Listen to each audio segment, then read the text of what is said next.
Every day, she sat watching the financial district, wearing a mysterious gold chain. When an executive finally offered him a job, neither of them knew what was in store. The cold bit through Sarah's worn purple hoodie as she huddled on the granite steps of 85 Broad Street. Her shoulders hunched against the February wind whipping between the towering buildings of New York's financial district. The morning crowd surged past in waves of dark suits and polished shoes, their coffee cups steaming in the winter air. She pulled the gold chain from beneath her hoodie, letting the small pendant rest in her palm. The metal had warmed against her skin, a familiar comfort in the biting cold.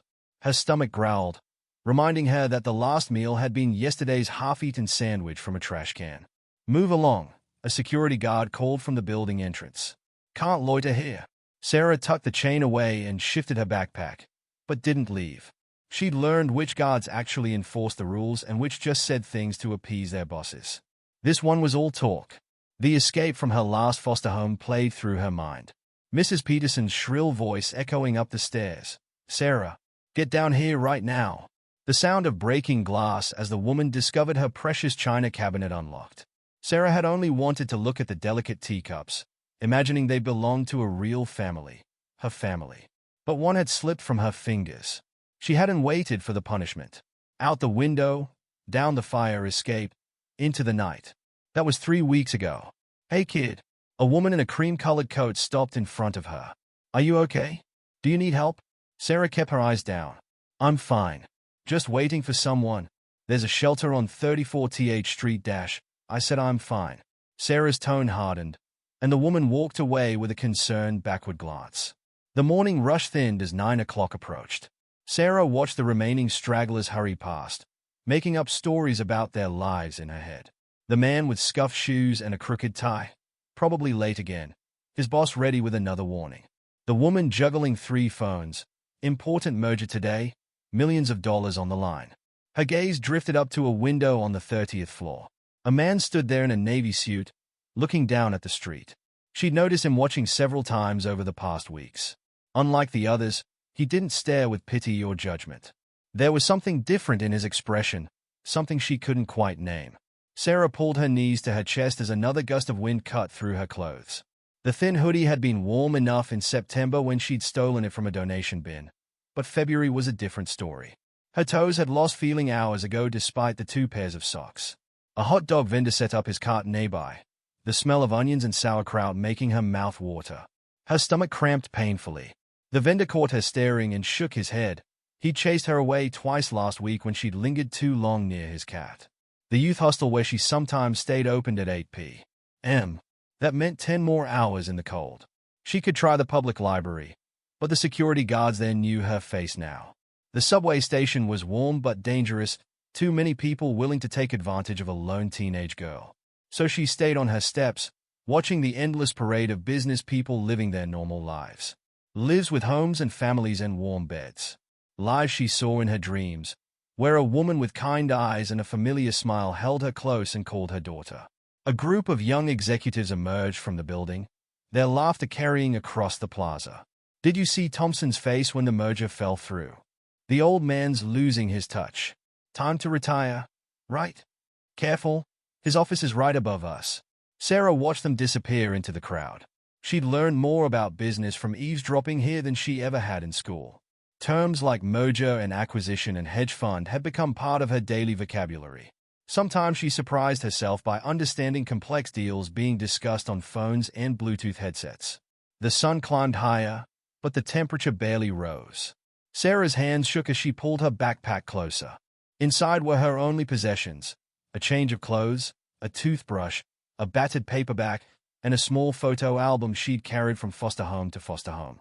The album was empty except for a single newspaper clipping about a woman named Eleanor who died 15 years ago.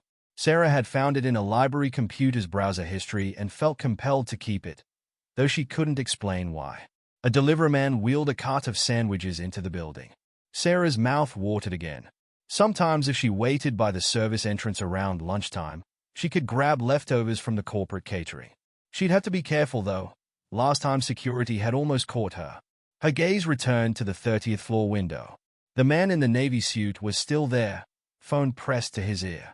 As if sensing her attention, He turned and their eyes met across the distance.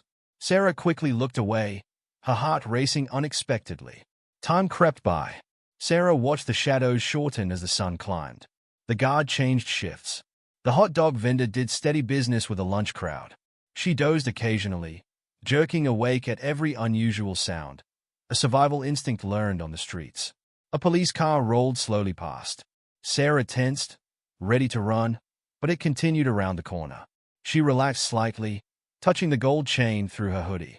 The pendant was her only connection to whatever life she'd had before the foster system. She'd been found wearing it as a baby, according to her case file. The social workers had tried to take it when she first entered the system. No jewelry allowed, too easily stolen. But she'd screamed so long and so hard they finally gave up. The afternoon crowd began filtering out of the buildings. Sarah watched them head home to their families and dinners and warm beds. Soon the streets would empty except for the cleaning crews and security guards. She gathered her backpack, wincing as her stiff muscles protested. The youth hostel was 20 blocks away. She'd have to hurry to get there before the good spots were taken.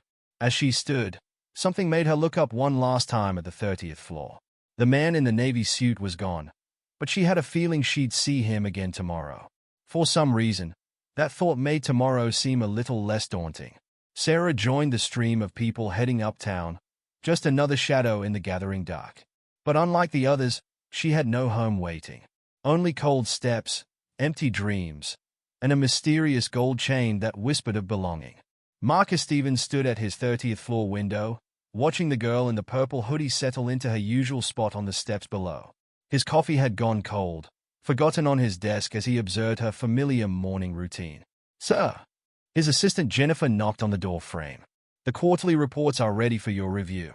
Leave them on my desk." He didn't turn from the window. Jennifer hesitated. "Also, Mr. Thompson called.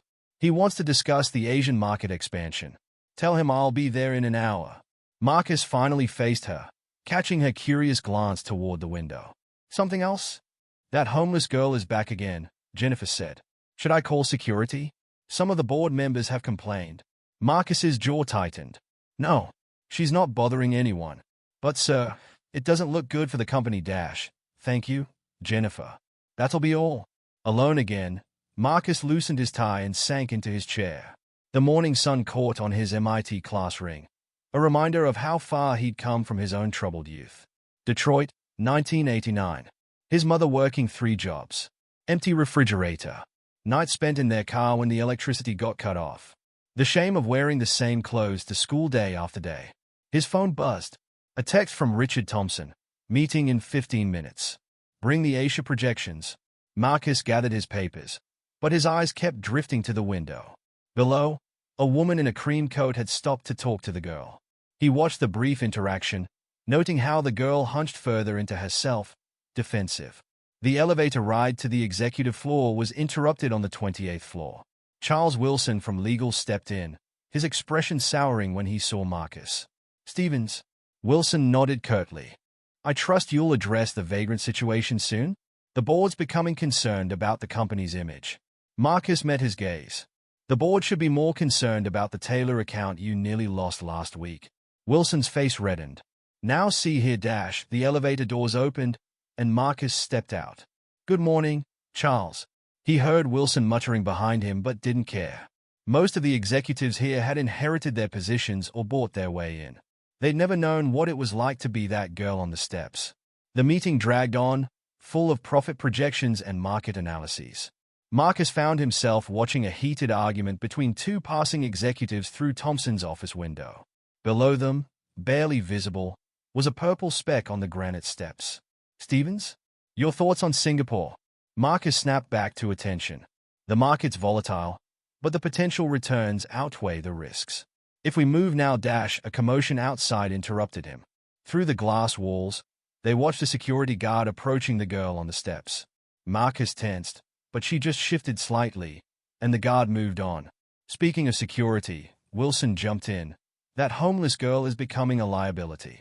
Just this morning I overheard her telling some tourists about our merger plans." Thompson frowned. "What do you mean?" "She sits there listening to people's conversations. Who knows what sensitive information she's gathered? She could be selling it to our competitors." Marcus leaned forward. That's ridiculous. She's just a kid. A kid who seems remarkably interested in corporate dealings, Wilson pressed. Yesterday, she correctly predicted the outcome of the Johnson negotiation, just from overhearing a few phone calls. Thompson's eyebrows rose. Is that so? She's smart, Marcus said. Maybe instead of treating her like a threat, we should dash. She's a liability, Wilson cut in. I'm calling the police next time I see her. You do that, Marcus stood, and I'll make sure the board hears about your creative accounting on the Miller project. The room fell silent. Wilson's face went from red to purple. Thompson cleared his throat. Let's take 5, shall we? Marcus returned to his office, anger still simmering. Through his window, he watched the girl tuck something beneath her hoodie, a gold chain that caught the sunlight. He'd noticed her wearing it every day. Jennifer appeared with fresh coffee. Sir, is everything all right? Fine. He took the cup. Jennifer, what do you know about that girl? Not much. She started showing up about 3 weeks ago. Securities tried to run her off, but she always comes back. Jennifer paused. Though it's strange, she seems different from other homeless people I've seen. The way she carries herself, how she talks. What do you mean? Yesterday, I heard her explaining stock derivatives to a confused intern. She broke it down perfectly, like she'd been trading for years. Jennifer shrugged. Probably just repeats what she overhears. Marcus nodded absently, his mind already working.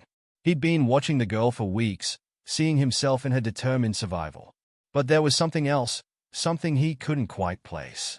The afternoon brought dark clouds and dropping temperatures. Marcus watched the girl pull her knees tighter to her chest, her thin hoodie useless against the wind. His decision crystallized as the first snowflakes began to fall. Jennifer, he called, cancel my afternoon meetings. Sir, you have the budget review at 2 dash. Reschedule everything. He grabbed his coat. And find me an entry-level position opening. Jennifer blinked. Entry-level? But dash, just do it. He headed for the elevator, then stopped. And Jennifer? Have some hot coffee sent to the lobby. The snow was falling harder now. Through the glass doors, Marcus could see the girl still huddled on the steps, snowflakes gathering on her purple hoodie. He thought of another teenager, decades ago, with nowhere to go and no one to turn to. Time to change that. The snow came down harder, stinging Sarah's face. Her fingers had gone numb hours ago, and her stolen hoodie was about as useful as tissue paper against the wind. Her stomach felt like it was eating itself. 26 hours since her last real meal. The half sandwich she'd found yesterday had only made the hunger worse. She'd tried the shelter on 34th Street last night, but they were full. No room at the youth hostel either. A shiver racked her body. 15 degrees according to the bank sign across the street, and dropping. She'd die out here if she didn't find somewhere warm soon. Heh! A paper cup appeared in front of her face, steam rising from the lid. Sarah looked up. The man from the 30th floor stood there, his navy suit pristine under an expensive wool coat. Up close, she could see the silver threading his dark hair at the temples. It's just coffee, he said when she didn't move. And before you refuse, know that I've watched you shivering out here for weeks. Just take it. Her frozen fingers wrapped around the cup. The heat burned, but she didn't let go. I'm Marcus Stevens. He crouched down to her level, snow gathering on his shoulders. And you are? She took a careful sip before answering. Sarah. Last name? Just Sarah. Marcus nodded like this was perfectly normal. How old are you? Just Sarah. 15. No point lying. He looked like the type who'd know. And how long have you been on the streets? Sarah tightened her grip on the coffee cup. I'm not answering questions from strangers. Fair enough. He stood, brushing snow from his coat. Let me rephrase. I have a job opening. Entry-level position, filing mostly. Pays $12 an hour plus benefits. Interested? Sarah stared at him. Is this a joke? Do I look like I'm joking? You can't just offer jobs to random homeless kids. I can do whatever I want. I'm executive vice president. Sarah's mind raced. She'd overheard enough conversations to know that title meant serious power. Why me? Because you've sat out here for weeks, learning our business by osmosis. Yesterday you explained derivatives to an intern. The day before, you predicted the Johnson merger outcome. You're smart. You're driven. And, he glanced at her purple hoodie, you clearly need a break. The coffee's warmth had reached her stomach, making her head clearer. What's the catch? No catch. Though you'll need proper work clothes and an address for tax forms. He pulled out a business card. My office, 9 a.m. tomorrow. We'll figure out the details. Sarah didn't take the card.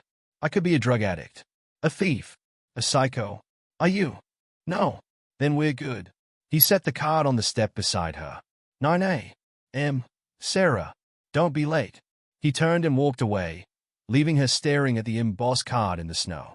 Sarah sat there until her coffee went cold, thinking. It had to be a trap. Or a joke. Things like this didn't just happen, especially not to foster kids on the street. But that coffee had been real. The card was real. And she was really going to freeze to death if she stayed out here another night. At 8 the next morning, Sarah stood in the lobby bathroom of a McDonald's, attempting to make herself presentable. She'd spent her last $5 on deodorant and a toothbrush. The purple hoodie was as clean as hand washing in a sink could make it. Her reflection showed a thin black girl with thick braids and sharp eyes. Dark circles shadowed her face, but determination burned in her gaze. She touched the gold chain around her neck for luck. The security guard did a double take when she walked into the building's lobby at 8:55. Sarah kept her chin high, heading straight for the elevator bank like she belonged there. Miss.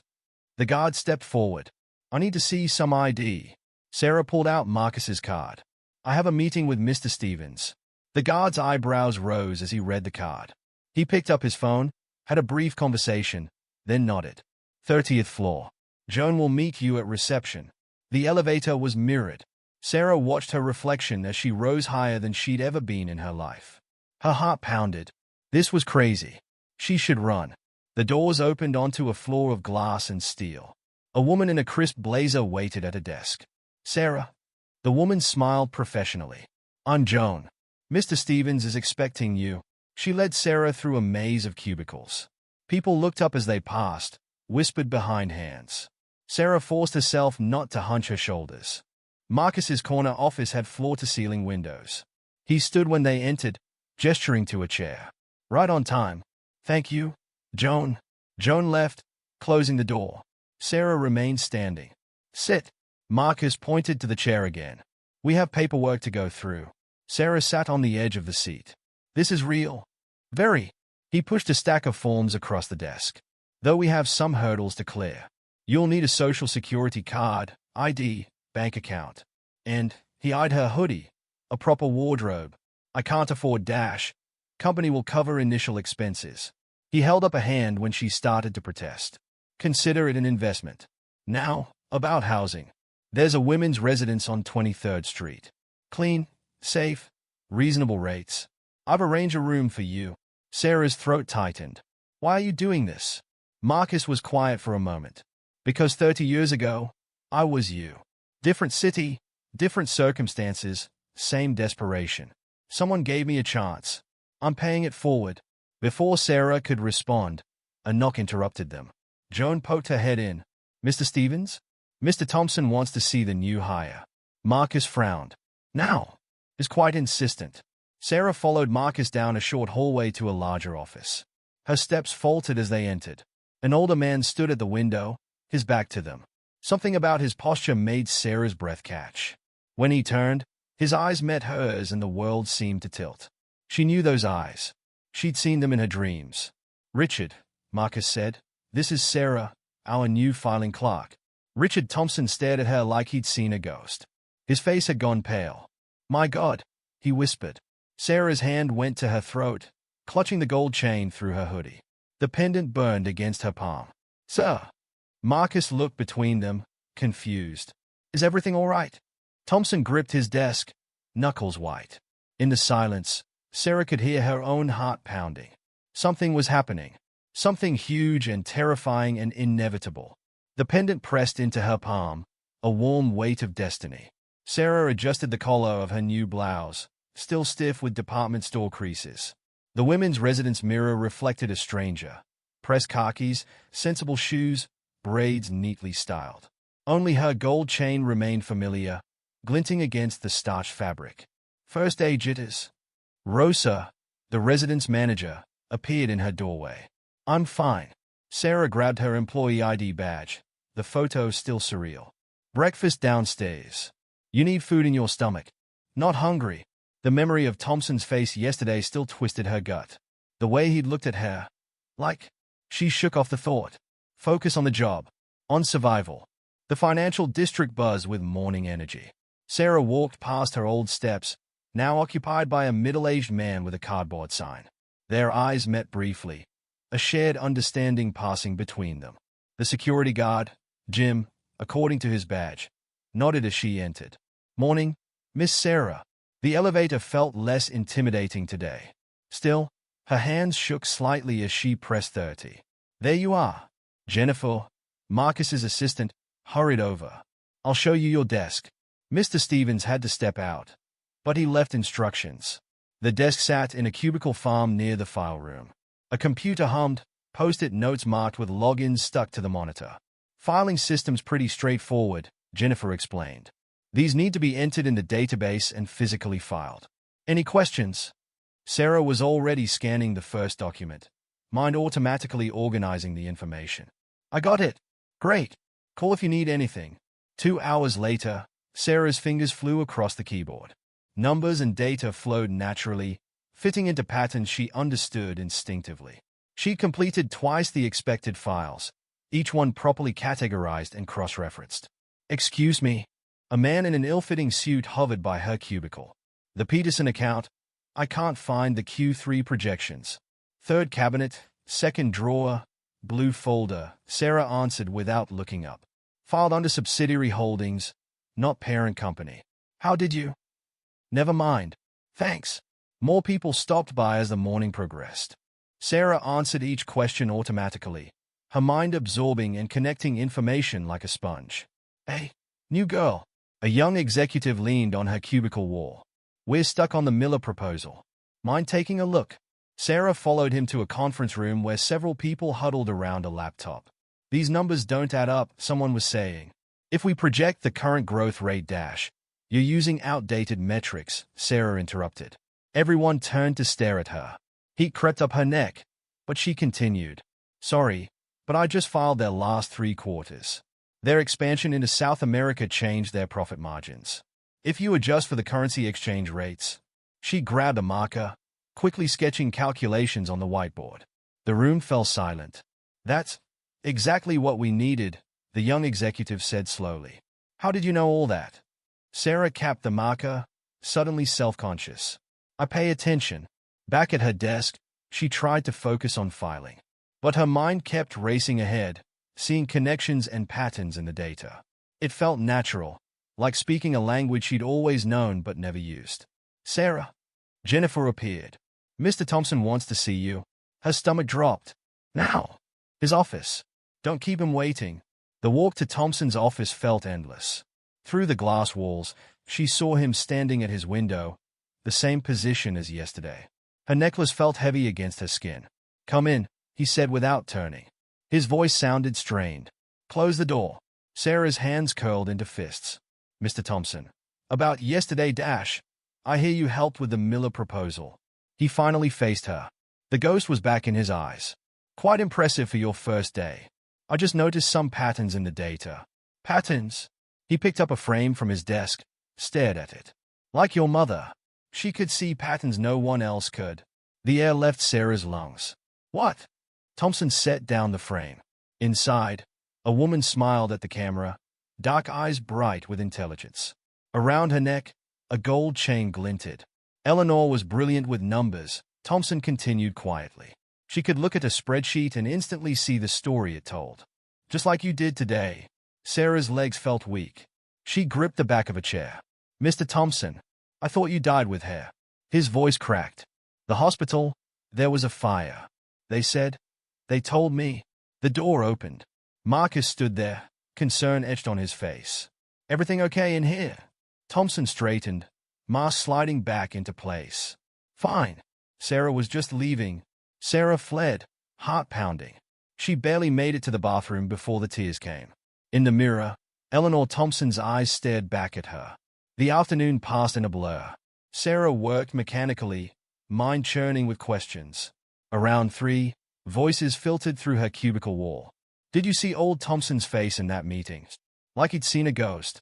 And that new girl, The way she handled those projections reminded me of Eleanor. Remember how she could? Sarah pressed her hands to her ears, but the voices persisted. Eleanor. The name echoed through her head, matching the rhythm of her heartbeat. At 5, she lingered at her desk, dreading the empty residence room waiting for her. A shadow fell across her computer screen. Sarah. Marcus stood there, jacket over his arm. Walk with me. They rode the elevator in silence.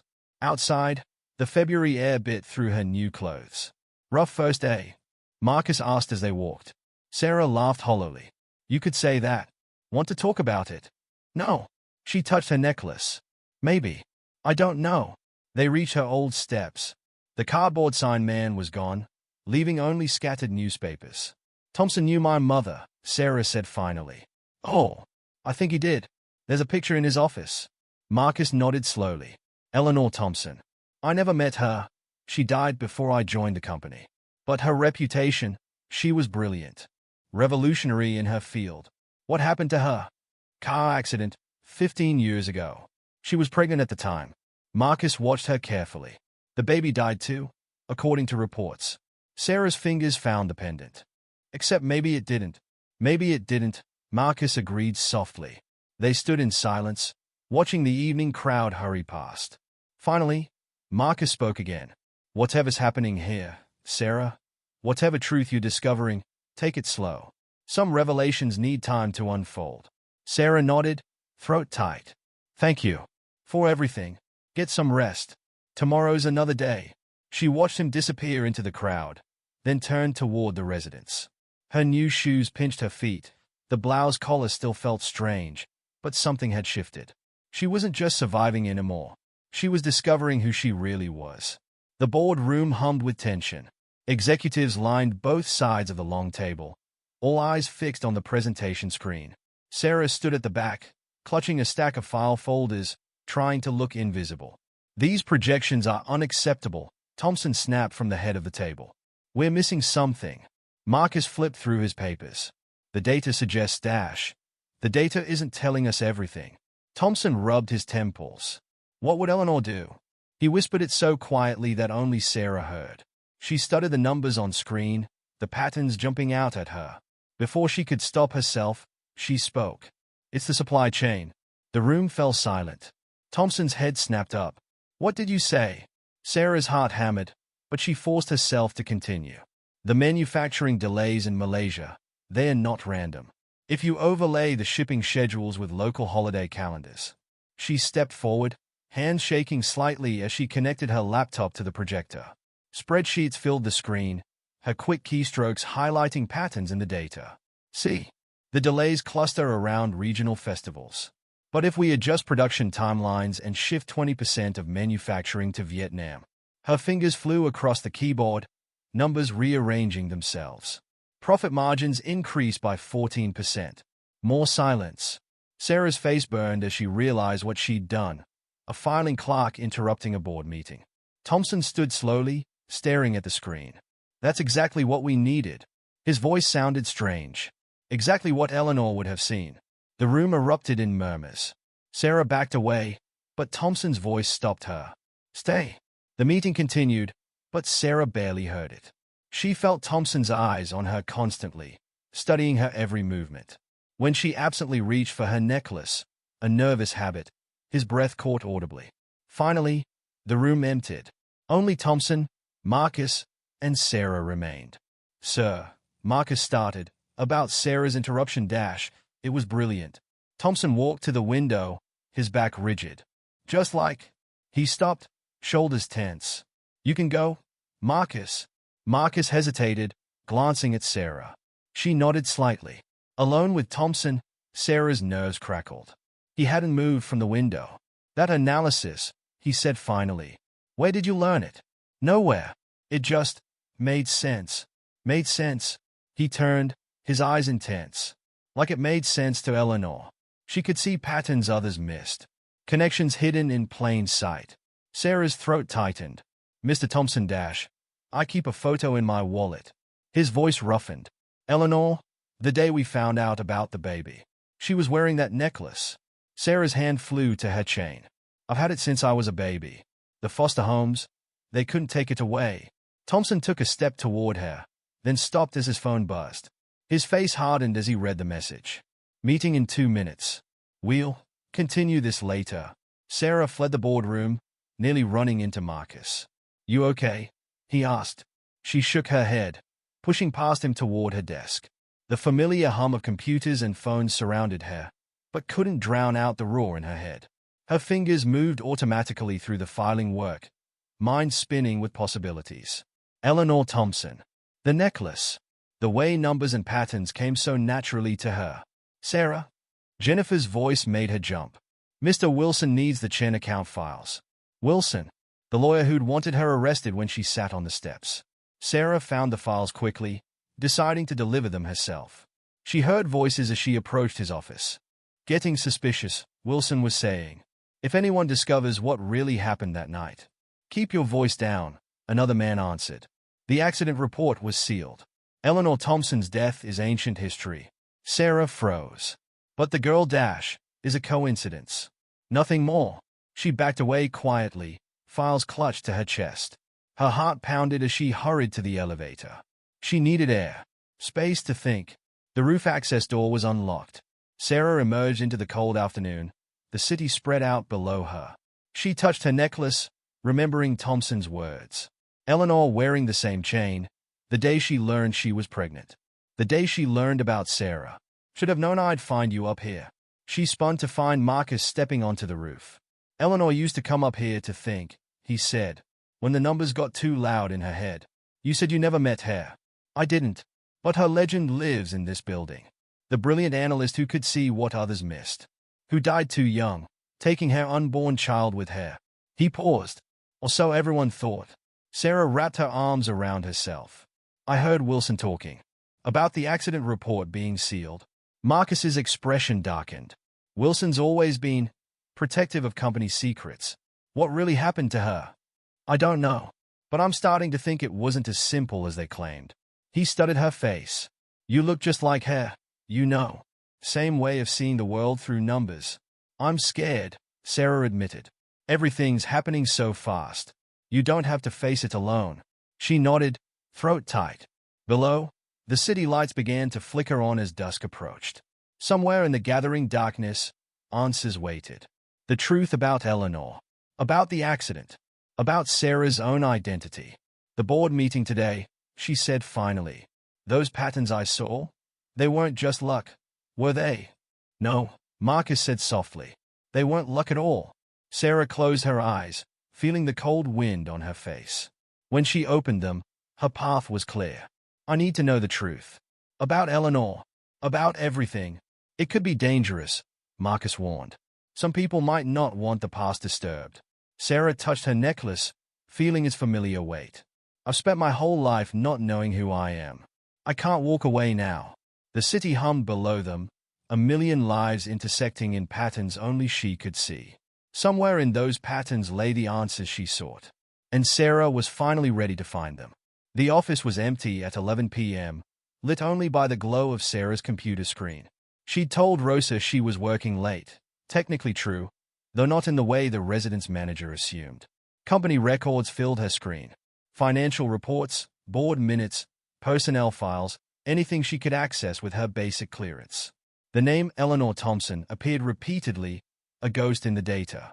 Head of Analytics, 2005 to 2009 developed revolutionary market prediction models, led Asian expansion strategy, leave of absence beginning January 2009, deceased February 2009, you shouldn't be here. Sarah jumped. A security guard stood in her cubicle entrance, flashlight beam catching her face. Frank. She recognized him from the lobby. I'm just catching up on work. He lowered the flashlight. At this hour? In the dark. Please. Sarah met his eyes. I need to understand. Frank studied her for a long moment. You look like her. You know. Used to see Eleanor working late too. Numbers swimming in her eyes. He sighed. What do you want to know? Everything. He pulled up a chair. I was here that night. February 12, 2009. Eleanor was working late. Like usual. She was different though. Distracted. Worried. Kept touching that necklace. Sarah's hand went to her own chain. What happened? Phone call came around midnight. She ran out of here like the building was on fire. Next morning, news said her car went off the bridge. Frank's voice dropped. But there were rumors. What kind of rumors? Security footage from that night went missing. Accident report was sealed. And Wilson? He stopped. What about Wilson? Frank shook his head. Just be careful, kid. Some questions are dangerous to ask. He left her alone with the humming computer and racing thoughts. Sarah opened another file, then another. Reports and memos blurred together until she sat up straight. A newspaper article from February 2009. Tech analyst Eleanor Thompson, 32, died late Thursday in what police are calling a single-car accident. Thompson, who recently announced her pregnancy, was reportedly working on a major market analysis project. Sources close to the investigation. The article cut off there. Sarah searched for more but found nothing. Like someone had deliberately erased Eleanor's last days. Her phone buzzed. A text from Marcus. Go home. Get some rest. Instead, she dug deeper. Personnel record showed Eleanor's last project, something called Operation Phoenix. No details, just a notation. File sealed by legal department. Wilson's department. Sarah's eyes burned from staring at the screen. But she couldn't stop. Not when answers felt so close. A sound made her freeze. Footsteps in the darkness. She quickly closed the files and slid under her desk, heart pounding. The footsteps grew closer. Must be here somewhere. Wilson's voice. Thompson's getting suspicious. We need to contain this. The girl. Another voice she didn't recognize. She's asking questions. Like her mother. Sarah barely breathed. Handle it, the unknown voice ordered. Before she finds something she shouldn't. The footsteps faded. Sarah waited 10 minutes before crawling out. Her hands shook as she gathered her things. The elevator felt like a cage. She jabbed the lobby button repeatedly, desperate to escape. The doors opened on the 30th floor. Richard Thompson stood there. They stared at each other in shocked silence. His eyes went to her necklace. Sarah. His voice cracked. What are you doing here so late? Research. Not exactly a lie. He stepped into the elevator. Neither spoke as they descended. In the lobby, he finally turned to her. That necklace. Eleanor never took it off. Said it belonged to her grandmother. That she'd give it to our child one day. Sarah's throat tightened. Mr. Thompson. I thought I'd lost everything that night. His eyes were bright with unshed tears. The hospital. They told me the baby died with her. I never even saw. He stopped, composing himself. But here you are. With her eyes. Her gift for numbers. And her necklace, Sarah whispered. Wilson handled the hospital arrangements. Thompson's voice hardened. Said it was better if I didn't see. Didn't have to remember. The pieces clicked together in Sarah's mind. He lied. About everything. Be careful, Sarah. Thompson touched her shoulder briefly. Some people will do anything to protect their secrets. He walked away, leaving her alone in the vast lobby. Sarah clutched her necklace, mind racing. Wilson had arranged everything after Eleanor's death. Had access to records, could control the narrative. But why? What had Eleanor discovered that was worth killing for? Operation Phoenix. The answer had to be there. Her phone buzzed again. Marcus, whatever you're thinking, don't. Not alone. She texted back. Too late. The night air was sharp as Sarah left the building. Her mind spun with questions, connections forming like constellations. Eleanor working late. The mysterious phone call. Missing security footage. Sealed accident report. Wilson's involvement. Operation Phoenix. A pattern waited in the data, just like the supply chain analysis. She just had to see it. Movement caught her eye. A black car idling across the street, engine running. Sarah walked faster. Footsteps behind her. More than one person. She broke into a run. Miss? A man's voice called. We just want to talk. Sarah ran harder, her dress shoes slapping the pavement. The women's residence was 10 blocks away. She'd never make it. A car horn blasted. Brakes squealed. Get in. Marcus's voice. She dove into his car. He accelerated away from the curb, tires screaming. What did you find? He demanded. Operation Phoenix. Sarah's chest heaved. Eleanor was investigating something. Something big enough to kill for. Marcus's hands tightened on the wheel. Wilson. Has to be. He controlled everything after she couldn't say died. We'll figure this out. Marcus checked the rearview mirror. But not alone. Not anymore. Sarah nodded, adrenaline fading. She touched her necklace, Eleanor's necklace, and made a silent promise. I'll find the truth, Mom. Whatever it takes. Sarah spread her evidence across Marcus's dining room table. After the incident at the office, they'd agreed her residence wasn't safe. His loft downtown offered privacy and security. Operation Phoenix. She tapped the single document she'd managed to print. Everything leads back to this. Marcus handed her coffee. What do we know? Eleanor was working on it before she died. Wilson sealed the files. Sarah took a sip. And someone really doesn't want me looking into it. She'd spent the morning making calls, following leads. The hospital where Eleanor allegedly died had mysteriously lost their records from 2009. The police report was sealed by court order. Rita might know something, Marcus said. Who? Former company secretary. Retired now. She worked closely with Eleanor. Sarah grabbed her coat. Let's go. Rita lived in a small apartment in Queens. Family photos covered every surface. She answered the door with suspicious eyes. Marcus Stevens. She adjusted her glasses. What brings you? Her voice trailed off as she saw Sarah. My God. May we come in? Marcus asked. Rita's hands trembled as she poured tea. She couldn't stop staring at Sarah. Eleanor's daughter, she whispered. We all wondered. There were rumors. What rumors? Sarah leaned forward. The accident seemed wrong. Eleanor was careful, especially after learning she was pregnant. And that night, Rita set down her cup. She found something in the numbers. Something that terrified her. Operation Phoenix. Rita flinched at the name. She wouldn't tell me details. Said it was safer if I didn't know. But she left something. She disappeared into a back room, returned with a small box. Found this in her desk after. Never gave it to Wilson. Inside lay a USB drive and a hospital bracelet dated February 12, 2009. Sarah's birth date. She survived the crash, Rita said quietly. Made it to the hospital. After that, she shrugged. Wilson handled everything. Sarah clutched the bracelet. What hospital? St. Mary's downtown. It's closed now. Sarah and Marcus exchanged looks. A lead. St.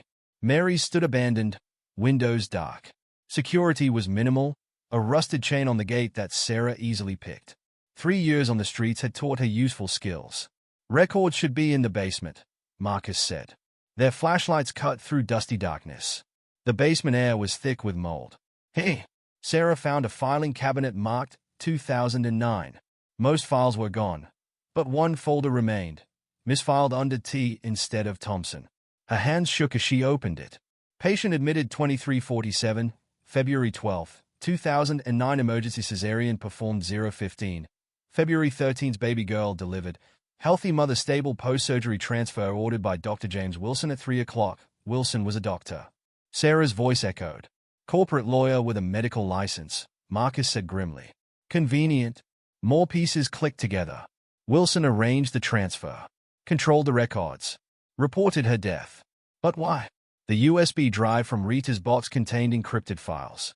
Sarah's laptop decoded them slowly. Numbers filled the screen.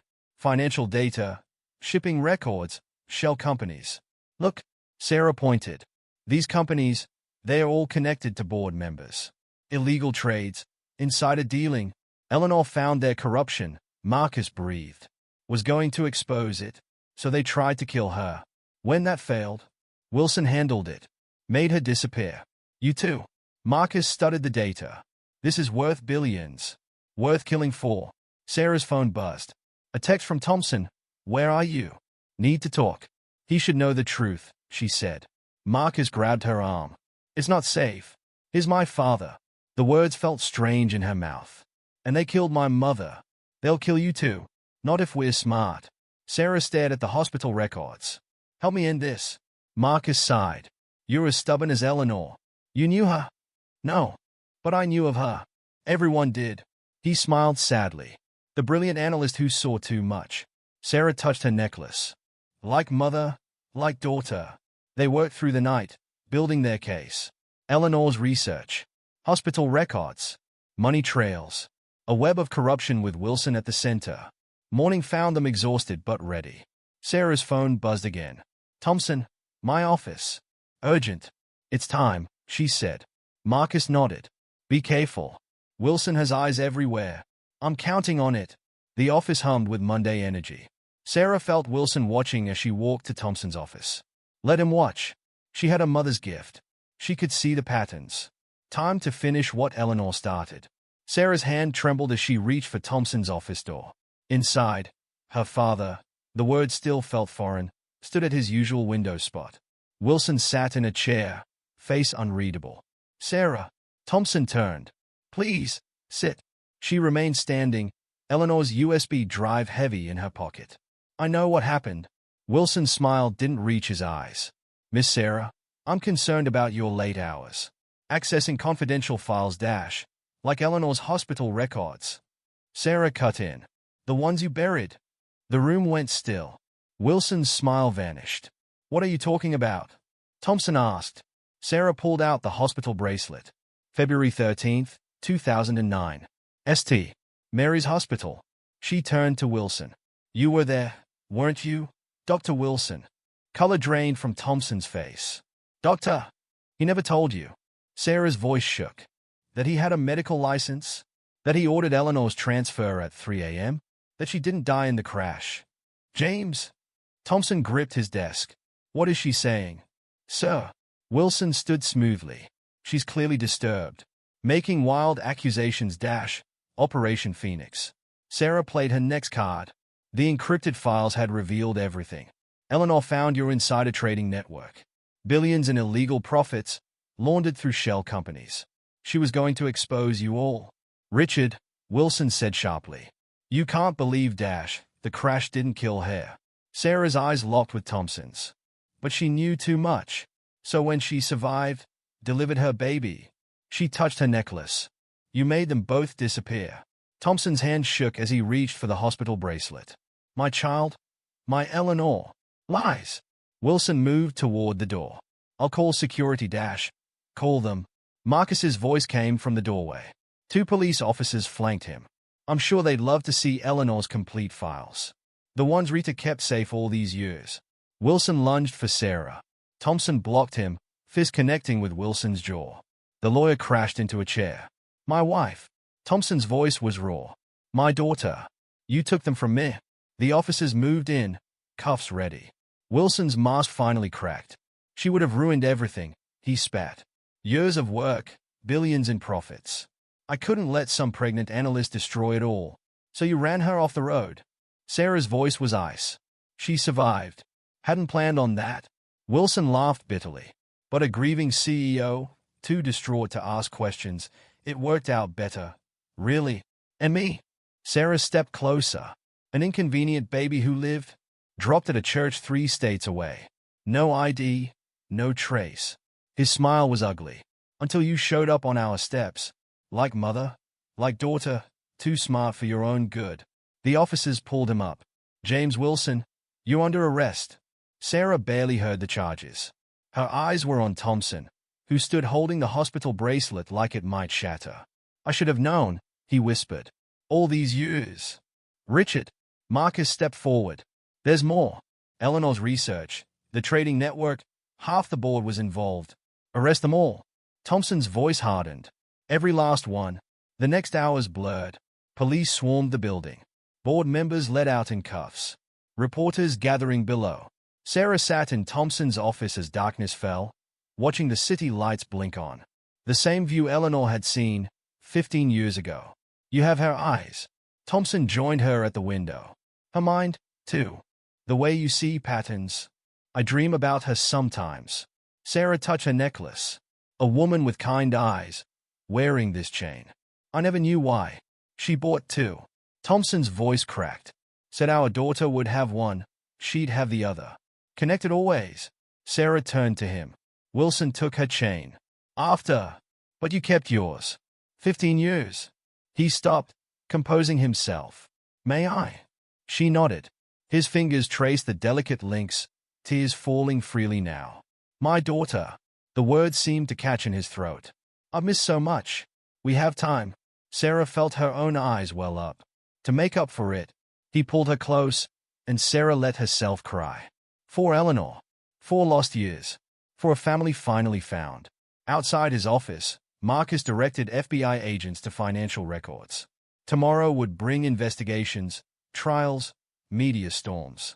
The truth about Operation Phoenix would reshape Wall Street. But here, in this moment, Sarah just held on to her father and cried. She was home. The morning sun streamed through floor-to-ceiling windows, catching on Sarah's gold chain as she stood in her new office. Next door, she could hear her father on a conference call, his voice carrying the same authority it had 3 months ago. But now it held warmth too, especially when he said her name. "Ready for your first executive meeting?" Marcus appeared in her doorway. Sarah smoothed her blazer, tailored, unlike the off-the-rack ones from her first days. Born ready.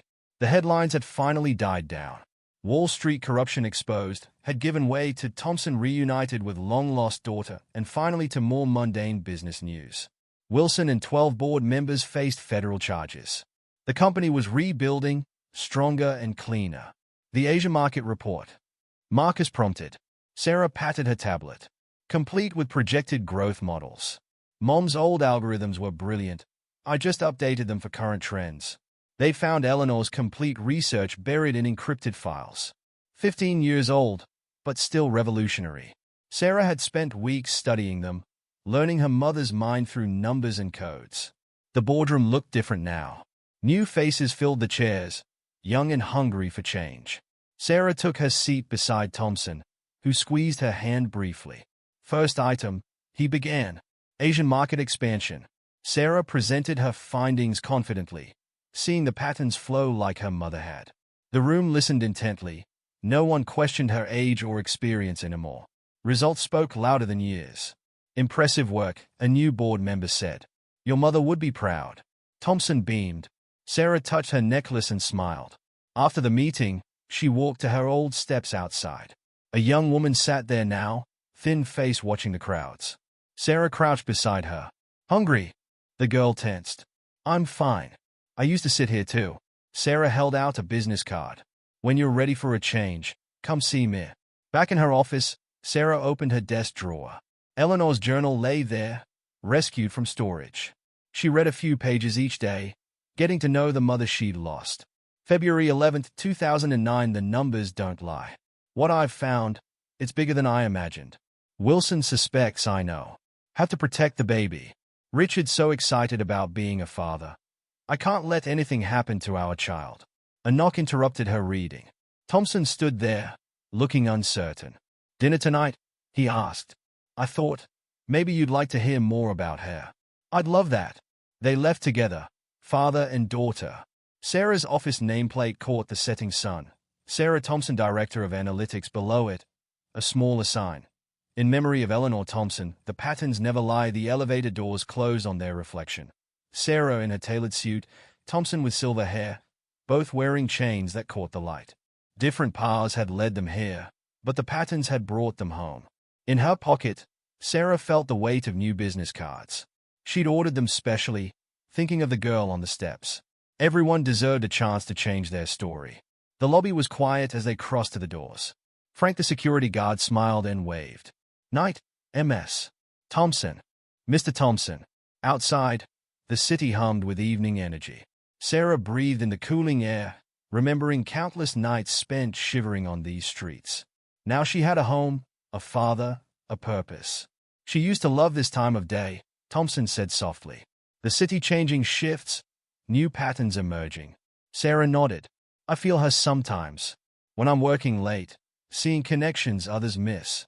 She's in you. Her gift, her spirit." He touched her shoulder. "And now we have her research, her legacy. The company she dreamed of building." They walked toward the restaurant, falling into step naturally. 3 months had begun to ease 15 years of separation. They were learning each other, building something new from old wounds. "Tell me about when you met her," Sarah said. Thompson smiled. "She was presenting at a conference. Stood up and completely destroyed my market analysis. I never seen anything like it." Sarah listened, touching her necklace. Somewhere, she knew, Eleanor was watching. The patterns had finally aligned, bringing her family together again. The city sparkled around them as they walked, father and daughter, into their new beginning. In her office, Eleanor's journal lay open to its final entry. My dearest daughter, if you're reading this, I'm gone. But the necklace you wear connects us always. Trust your gift, see the patterns, and know that you were loved from your very first heartbeat. You are a Thompson, and Thompsons change the world. All my love. Mom, the words had waited 15 years to find their reader. Now they had, and Sarah Thompson was ready to make her mother proud.